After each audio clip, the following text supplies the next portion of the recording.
안녕하세요. 믿었은 가족 여러분, 오늘도 하나님의 은혜와 평강이 여러분들과 함께 하시기를 기도합니다. 십자가에서 계시된 예수 그리스도의 삶과 그 죽음과 부활하심을 통하여 계시된 예수 그리스도의 은혜와 하나님의 그 크신 사랑이 여러분들 가운데 즐거움을 주시기를, 여러분들 가운데 참 평안을 주시기를 간절히 기도합니다. 정말 날마다의 삶이 순간순간 여러분들이 하는 모든 선택과 말과 행동들이 정말 하나님을 드러내는, 정말 여러분들의 삶이 하나님 앞에 그 산 제물로 드려지는 그런 예배가 되시기를 간절히 기도합니다. 우리 사도신경 하심으로 7월 7일 화요일 새벽 예배를 시작하도록 하겠습니다.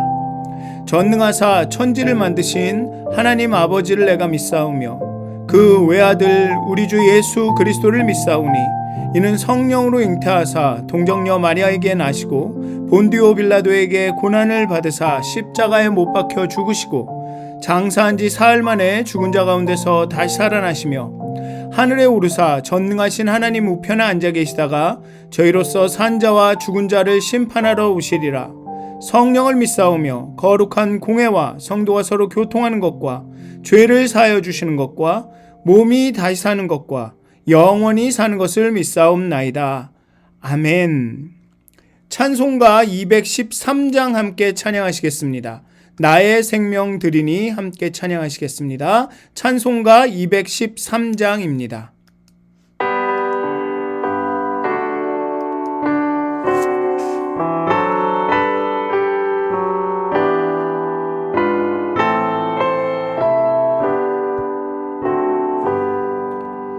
나의 생명 드리니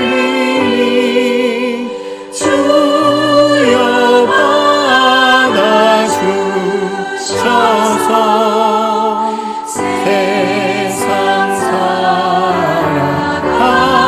동안 찬송하게 하소서.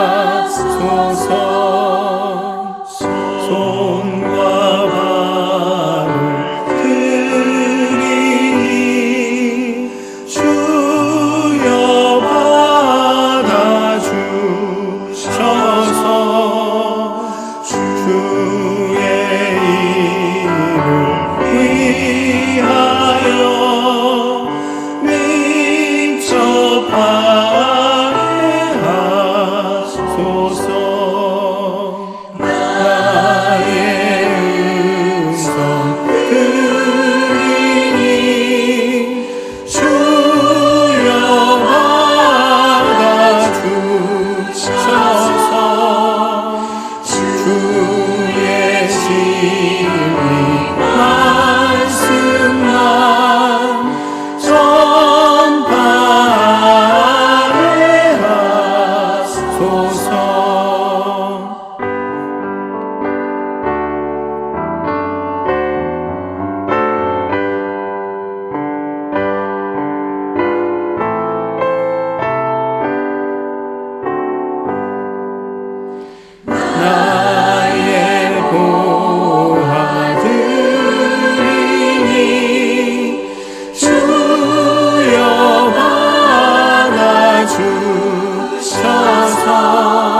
기도하시겠습니다. 하나님, 우리를 위하여 당신의 전부를 버리셨습니다. 당신의 그 하나뿐인 아들을 십자가에 주께 내어 주셨습니다. 하나님께서 그 온 존재를 주셨기 때문에 우리의 온 존재를 요구할 만한 자격이 있으십니다. 이유가 있으십니다. 하나님의 그 사랑과 은혜를 깊이 경험하고 체험한 자로서 우리의 삶을 하나님께 드립니다. 하나님이 주신 것들을 하나님께 돌려드립니다. 하나님, 우리 마음 가운데 기꺼이 하나님께 드리는 그런 마음을 더하여 주시옵소서. 하나님의 사랑을 깊이 체험하게 하여 주시고 그 사랑이 강권하여 우리로 하나님께 그 사랑을 돌려드릴 수 있는 그 마음을 주게 하여 주시옵소서. 성령님이 우리를 인도하여 주시옵소서. 감사합니다. 예수님의 이름으로 기도드립니다. 아멘. 오늘 함께 나누실 말씀은 고린도 후서 9장 6절에서 15절까지의 말씀입니다. 고린도 후서 9장 6절에서 15절까지의 말씀입니다. 고린도 후서 9장 6절에서 15절까지의 말씀입니다. 이것이 곧 적게 심는 자는 적게 거두고 많이 심는 자는 많이 거둔다 하는 말이로다. 각각 그 마음에 정한 대로 할 것이요 인색함으로나 억지로 하지 말지니 하나님은 즐겨 내는 자를 사랑하시느니라. 하나님이 능히 모든 은혜를 너희에게 넘치게 하시나니 이는 너희로 모든 일에 항상 모든 것이 넉넉하여 모든 착한 일을 넘치게 하게 하려 하심이라. 기록된 바 그가 흩어 가난한 자들에게 주었으니 그의 의가 영원토록 있느니라 함과 같으니라. 심는 자에게 씨와 먹을 양식을 주시는 이가 너희 심을 것을 주사 풍성하게 하시고 너희 의의 열매를 더하게 하시리니 너희가 모든 일에 넉넉하여 너그럽게 연보를 하면 그들이 우리로 말미암아 하나님께 감사하게 하는 것이라. 이 봉사의 직무가 성도들의 부족한 것을 보충할 뿐 아니라 사람들이 하나님께 드리는 많은 감사로 말미암아 넘쳤느니라. 이 직무로 증거를 삼아 너희가 그리스도의 복음을 진실히 믿고 복종하는 것과 그들과 모든 사람을 섬기는 너희의 후한 연보로 말미암아 하나님께 영광을 돌리고 또 그들이 너희를 위하여 간구하며 하나님이 너희에게 주신 지극한 은혜로 말미암아 너희를 사모하느니라. 말할 수 없는 그의 은사로 말미암아 하나님께 감사하노라. 아멘. 세상의 셈법은 단순합니다. 더하기와 빼기입니다. 내가 가진 것을 내어주면 그만큼 내 것은 줄어듭니다. 주머니에서 나간 만큼 주머니는 가벼워집니다. 그래서 우리는 본능적으로 내 주머니를 채우려고 합니다. 손을 움켜쥡니다. 흩으면 줄어든다고 배웠기 때문입니다. 그런데 오늘 본문에서 바울은 전혀 다른 셈법을 꺼냅니다. 흩는데 줄지 않고 오히려 풍성해지는 셈법입니다. 바울이 인용한 시편의 표현을 빌리면 흩어 가난한 자들에게 주었으나 그의 의가 영원토록 있느니라. 어떻게 그럴 수 있습니까? 비결은 그 액수에 있지 않습니다. 그 주머니에, 그 곳간에 주인이 누구냐에 달려 있습니다. 바울은 헌금을 농사에 빗댑니다. 적게 심는 자는 적게 거두고 많이 심는 자는 많이 거둔다. 언뜻 이 말은 많이 내면 많이 받는다라는 거래처럼 들립니다. 그게 바로 그 요즘 말하는 그 prosperity 복음이죠. 많이 내면 많이 드리면 많이 받을 수 있다. 그러나 바울이 붙잡고 있는 것은 액수의 많음이 아닙니다. 마음의 방향입니다. 마음의 많음입니다. 7절이 분명하게 합니다. 각각 그 마음에 정한 대로 할 것이요 인색함으로나 억지로 하지 말지니 하나님은 즐겨내는 자를 사랑하시느니라. 여기서 즐겨내는 자라는 헬라어는 힐라로스입니다. 힐라로스. 화나고 명랑하다라는 뜻입니다. 영어 단어 hilarious가 이 단어에서 나왔습니다. hilarious 하면 막 웃기고 재밌고 아주 그런 뜻이죠. 즐겨낸다라는 뜻은 그런 뜻입니다. 70인역에서도 70인역 잠언 22장 8절도 하나님은 즐겨내며 베푸는 사람을 축복하신다라고 말합니다. 하나님은 미간을 찌푸리며 마지못해 떼어내는 손이 아니라 환한 얼굴로 기쁘게 내미는 손을 기뻐하신다라는 겁니다. 그래서 6절을 많이 심어 많이 거두자라는 번영의 공식으로 읽으면 본문을 아예 정반대로 뒤집는 것이 됩니다. 바울은 헌금을 더 많이 받아 내기 위한 투자로 가르치는 것이 아닙니다. 바울은 고린도 교인들이 헌금을 더 많이 하게 만들기 위해서 적게 심는 자는 적게 거두고 많이 심는 자는 많이 거둔다라고 말한 게 아닙니다. 그가 말하는 많이는 양이 아니라 너그러운 마음입니다. 적게는 아까워하는 태도입니다. 핵심은 셈이 아니라 마음입니다. 적게 내고 많이 내고는 인색함으로 억지로 내는 것과 즐겨내는 것을 대조한 것입니다. 그렇다면 흩어도 줄지 않는 비결은 무엇입니까? 그 비결이 8절에 나옵니다. 하나님이 능히 모든 은혜를 너희에게 넘치게 하시나니 이는 너희로 모든 일에 항상 모든 것이 넉넉하여 모든 착한 일을 넘치게 하려 하심이라. 여기서 넉넉하다라는 단어의 뿌리는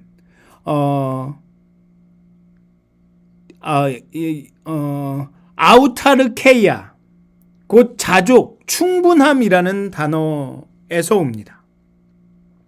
본래 이 말은 고대 스토아 철학자들이 가장 귀하게 여겼던 이상이었습니다. 현자라는 사람은 스스로 충분하여서 그 무엇에서도 그 누구에게도 기대지 않는 사람. 그것이 스토아 철학자들이 꿈꾸던 자유였습니다. 그런데 바울은 이 단어를 가져와서 그 방향을 정반대로 돌려놓습니다.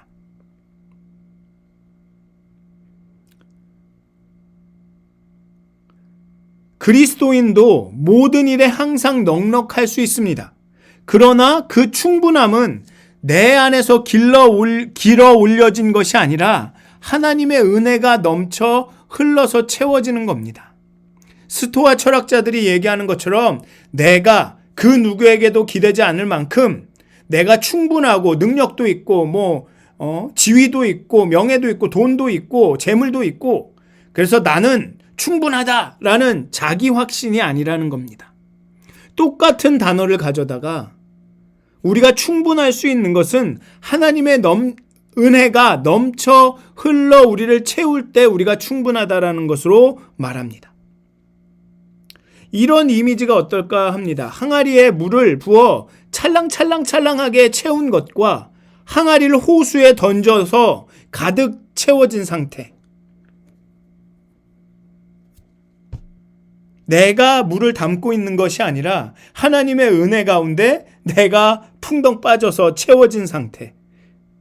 그러니 채워 넘어진 것을 나눠도 억지로 나누지 않아도 되는 거죠. 내 것을 나누는 것이 아니라 날 채워준 것을 나누는, 흘러가게 하는, 그러니 인색하지 않고 넉넉할 수 있는 것입니다. 이 차이가 결정적입니다. 스토아의 자족은 나의 경계, 나의 안으로 닫혀서 나는 아무도 필요 없다라고 말합니다. 나는 나로 충분하기 때문에 그 도움도, 누구의 도움도, 누구와의 관계도 필요 없어. 나는 독야청청, 마이웨이.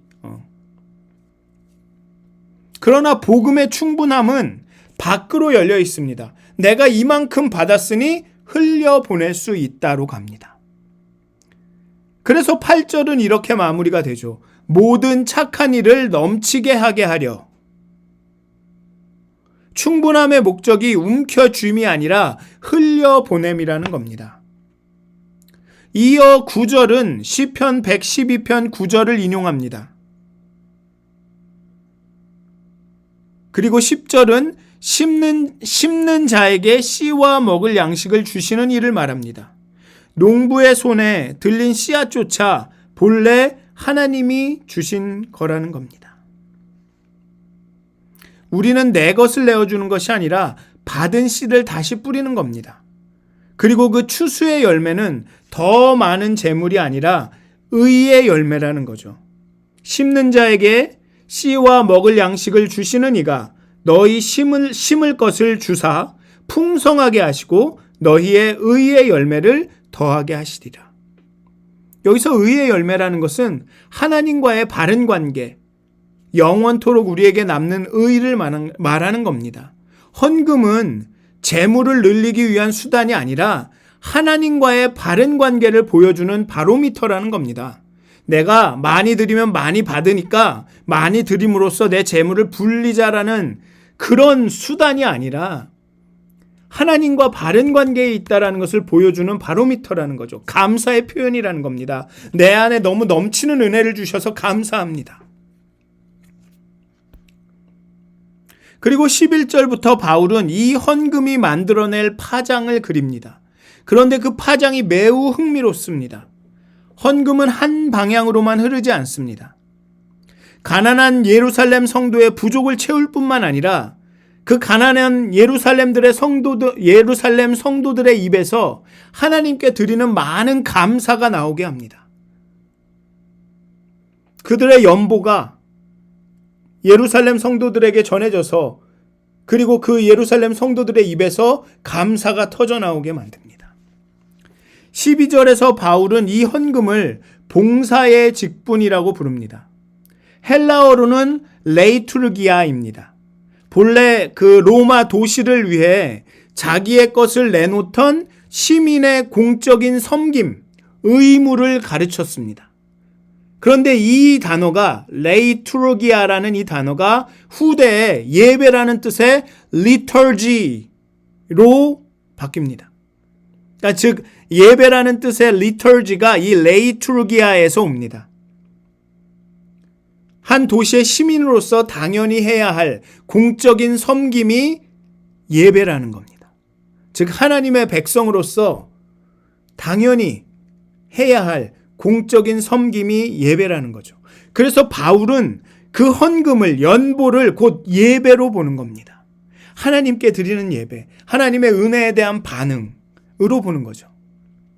그래서 이렇게 됩니다. 이방교회가 내민 돈이 유대교회의 감사가 되고 그 감사가 하나님께 영광으로 올라갑니다. 유대교회와 이방교회가 연합하여 감사하며 하나님께 영광을 돌립니다. 그래서 오늘 본문에 보면 11절부터 계속적으로 감사가 나옵니다. 그들이 우리로 말미암아 하나님께 감사하게 하는 것이라. 사람들이 하나님께 드리는 많은 감사로 말미암아 넘쳤느니라. 너희의 후한 연보로 말미암아 하나님께 영광을 돌리고 또한 그들이 너희를 위하여 간구하며 하나님이 너희에게 주신 지극한 은혜로 말미암아 너희를 사모하느니라. 말할 수 없는 그의 은사로 말미암아 하나님께 감사하노라. 여기서 하나님께 영광을 돌린다라는 것은 이방교회에 관대한 헌금은 그 이방교인들이 복음을 믿고 복음에 순종하고 있다는 증거가 되기 때문에 이게 하나님께 영광이 되는 겁니다. 이방인들에게도 복음이 전파되었다.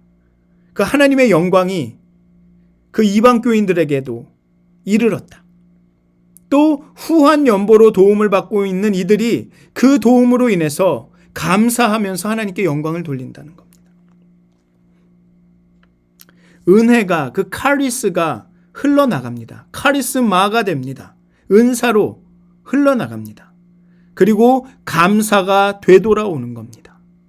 받은 사람은 준 사람에게 빚지지 않습니다. 모두가 하나님을 바라봅니다. 그리고 마침내 바울이 외치죠. 말할 수 없는 그의 은사로, 그의 은혜로 말미암아 하나님께 감사하노라. 여기서 말할 수 없다라는 것은 신약 성경 전체에서 오직 이곳 한 곳에만 나오는 단어입니다. 형언할 수 없는, 다 풀어 설명할 수 없는 선물이라는 뜻입니다. 이 헌금의 이야기의 끝에서 바울의 시선이 가 닿는 곳은 우리가 드린 그 선물, 연보, 헌금이 아닙니다. 하나님이 먼저 주신 형언할 수 없는 선물의 그의 시선이 가 있습니다. 그의 선물이 무엇입니까? 8장 9절이 답합니다. 우리 주 예수 그리스도의 은혜를 너희가 알거니와 부요하신 이로써 너희를 위하여 가난하게 되심은 그의 가난함으로 말미암아 너희를 부요하게 하려 하심이라. 헌금을 다루는 8장 9장 전체가 한 단어로 시작해서 한 단어로 끝납니다. 카리스, 곧 은혜입니다. 우리가 흩어버리는 모든 선물은, 모든 연보는 하나님이 먼저 자기 아들을 흩어주신 그 큰 선물의 반응, 메아리일 뿐입니다. 그러므로 흩어도 줄지 않습니다. 왜? 하나님의 주시는 은혜는 줄어들지 않기 때문에. 곳간의 주인이 우리가 아니라 가장 귀한 것을 아끼지 않고 흩어주신 그 하나님이기 때문에 그렇습니다. 세상은 흩으면 줄어든다고 가르칩니다. 그러나 복음은 다른 셈법을 압니다. 부요하신 분이 우리를 위해 가난해지셨고 그 가난으로 우리가 부요해졌습니다. 그 은혜를 받은 손은 더 이상 움켜쥐지 않습니다. 받은 씨를 다시 뿌립니다. 그리고 그 뿌린 자리에서 의의 열매가 자라납니다. 그리고 뿌리 씨와 양식을 또다시 얻게 됩니다. 감사가 피어오르고 하나님께 영광이 올라갑니다. 오늘도 우리는 그 형언할 수 없는, 그 표현할 수 없는 하나님의 은혜, 그 선물 앞에 서 있습니다. 그 선물이 우리를 가득 채웁니다. 그리고 그 선물이 넘쳐 흐릅니다. 그리고 우리를 흩는 사람, 나누는 사람, 베푸는 사람으로 만듭니다. 말할 수 없는 그의 은혜로 인하여, 은사로 인하여 하나님께 영광 돌리고 감사드리는 우리가 되기를 주님의 이름으로 축원드립니다. 기도하시겠습니다. 하나님의 사랑이 우리를 강권하여 주시옵소서. 하나님의 그 넘치시는 사랑과 은혜가 우리를 통하여 흘러 넘치게 하여 주시옵소서. 연보로, 섬김으로, 봉사로, 사랑함으로, 도움으로, 끌어안음으로 나타나게 하여 주시옵소서. 우리가 받은 만큼 베풀게 하여 주시옵소서. 우리가 넉넉한 것은 내 스스로가 무언가를 채워서가 아니라 하나님이 우리를 채우시기 때문, 예수님으로 말미암아 우리가 충만하기 때문임을 깨달아 알게 하여 주시옵소서. 그리하여서 우리가 함께 나누고 베풀며 그 넉넉함을 나누면서 우리 모두가 함께 하나님께 감사하고 영광 돌리는 그런 공동체가 되게 하여 주시옵소서. 감사합니다. 예수님의 이름으로 기도드립니다. 아멘. 하늘에 계신 우리 아버지여, 이름이 거룩히 여김을 받으시오며 나라가 임하옵시며 뜻이 하늘에서 이루어진 것 같이 땅에서도 이루어지이다. 오늘 우리에게 일용할 양식을 주시옵고 우리가 우리에게 죄 지은 자를 사하여 준 것 같이 우리의 죄를 사하여 주시옵고 우리를 시험에 들게 하지 마시옵고 다만 악에서 구하시옵소서. 나라와 권세와 영광이 아버지께 영원히 있사옵나이다. 아멘. 오늘도 행복한 하루가 되시길 기도합니다. 잠시 더 기도하셨으면 좋겠습니다.